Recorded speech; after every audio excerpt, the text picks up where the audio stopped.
this shit right now. Ocean. Shit is over right now. Gang. Not the plug, but I'm connected. They keep calling, call you nothing. Nothing. They keep calling, call you.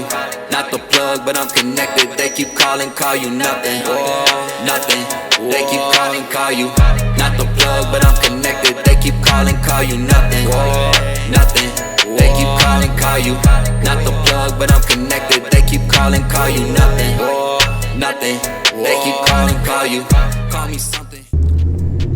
I don't know if you guys have ever seen the last time, well, not the last time, but last year in my 3.7 when I went through this drive-thru and it was snowing outside. If you haven't, I'm going to show you right now.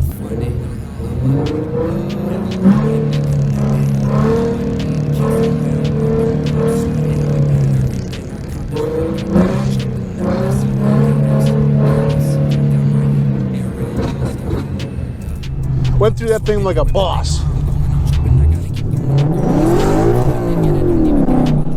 It sounded cool until the battery died. I always keep 4 batteries charged at all times.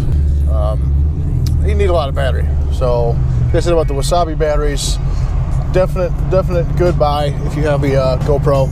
Link in the description if you want to pick up a set. They're really cheap. So, let's get on this topic of headers.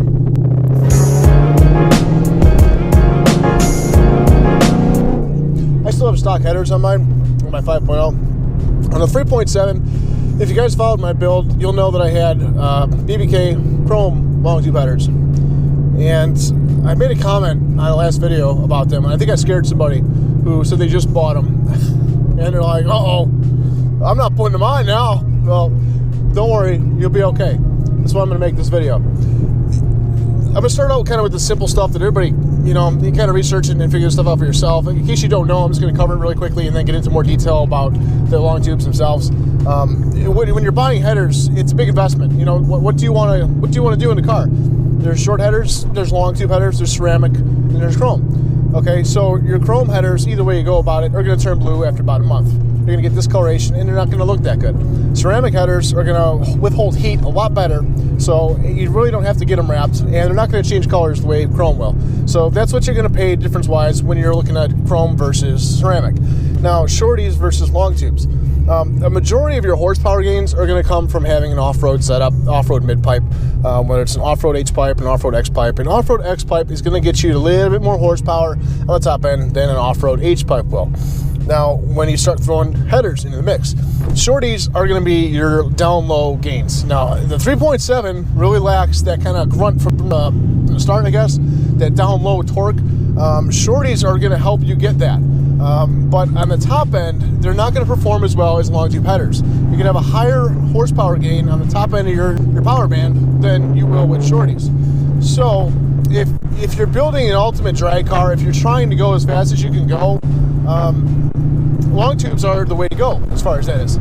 Now, I don't want to get into a sound discussion as far as what sounds better because everybody has their own taste. It's up to you. You need to go and watch videos of short headers, long tube headers.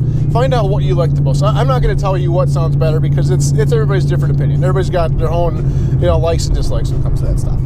So, short headers, there's not really much to talk about. I mean, your regular manifolds versus short headers, there's just not much of a difference outside the fact that, like I said, you're going to get a down low gain in a lower, a little bit of a torque bump in the bottom. So long tube headers. Why does Bbk Chrome long tube headers have a bad name? Why is everybody afraid to buy them? I ran into this problem the other day trying to sell some for another person who was having trouble selling them, and I had to talk to a few people and explain what the situation is, how to correct it, and all that. Now, I had Bbk Chrome long tube headers on my 3.7, and for about the first 4 months, I was fine. I had no problems with it. The first cold day that hit, Janson! Stupid joke. Anyways, it just boom, check engine light popped on. Immediately got fault codes for O2 sensors. So I had it looked at. It turned out the Bbk extender harness ended up getting corroded.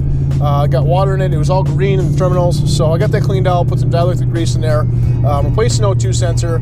But the problem is the light came right back on for heater resistance. It goes a P0053. So that code stayed on. So now I'm checking my codes. My car starts running like crap again. Now, when you get a code like low voltage from O2 sensor or something like that, not a heater resistance failure, because a heater resistance failure code is going to be historic. It's not going to change the way the car operates or performs. When you get an active O2 sensor fault, your car is going to start running a little bit differently. You're going to notice it. It's not going to sound the same. It's not going to seem like horsepower, and you're going to lose miles per gallon a lot. So that happened right after I got done fixing the first problem. So I'm like, all right, great. Now what do I do? So I looked. Now my other bank went out. Same problem. Harness got corroded in there. So I said, fuck it. Ordered 2 brand new extender harnesses. Then I ordered 2 brand new O2 sensors. Needless to say, those 2 O2 sensors got shorted out again. So now I think I was on like O2 sensor number 4. The harnesses were still good at this point, but here's in a nutshell what the problem is. Bbk Longtube headers were the first bunghole. Let's say bunghole, yeah. Where the first hole for the upstream O2s is in a bad place.